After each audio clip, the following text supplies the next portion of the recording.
একটা বিষয় বোঝার বাকি আছে আমাদের, দুনিয়ার জীবনটা এক সেকেন্ডের জীবন। আল্লাহ পাক সূরা হাদীদের মধ্যে বলেছেন, ই'লামু আন্নামাল হায়াতুদ দুনিয়া লা'iবুন ওয়া লাহু ওয়া যিনাতুন ওয়া তাফাখুরুন বাইনাকুম ওয়া তাকাসুরুন ফিল আমওয়ালি ওয়াল আওলাদি কামাসালি গায়যিন আ'জাবাল কুফফারা নাবাত ثم يهيج فتراه مصفرا ثم يكون حطاما وفي الآخرة عذاب شديد ومغفرة من الله ورضوان وما الحياة الدنيا إلا متاع الغرور।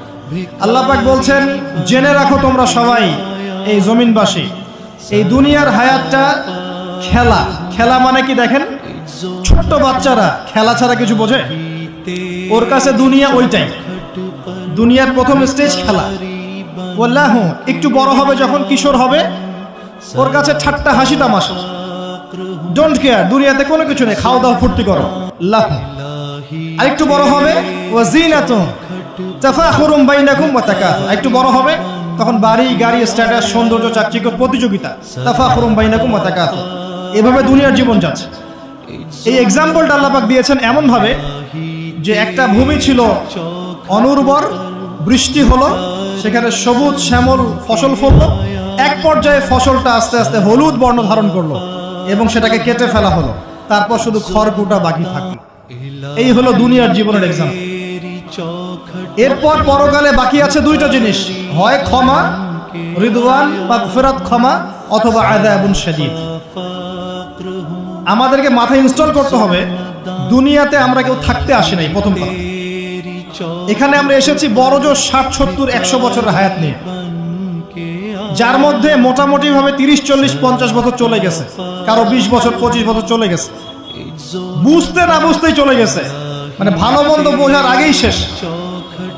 যদি তার বয়স হয় 60 বছর, তাহলে এখন বাকি আছে 30 বছর। এই ব্যক্তি যদি ঠান্ডা মাথায় রাতের বেলা চিন্তা করে, এই 30 বছর যে আমার চলে গেছে, আমার অ্যাপ্রক্সিমেটলি 30 বছর বাকি আছে।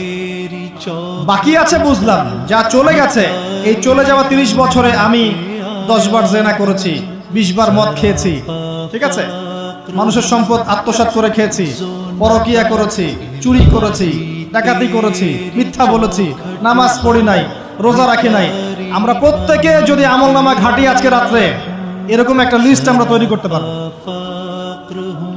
আজকে রাত্রে বাসায় ফিরে গিয়ে প্রত্যেকে যদি একটা আমলনামা ঘাটতে চাই, চোখ বন্ধ করে চিন্তা করি যে এই 30 বছর আমি কি কি করেছি, দেখবেন আপনি জেনার পাপ পাবেন, মাদকের পাপ পাবেন, অন্যের সম্পদ আত্মসাতের পাপ পাবেন, নামাজ না পড়ার পাপ পাবেন, রোজা রাখেন নাই, যাকাত দেন নাই, কোন কোন ক্ষেত্রে মিথ্যা বলেছেন, প্রতারণা করেছেন, মানুষের সম্পদ লুটে পুটে খেয়েছেন, অনেক কিছু করেছেন।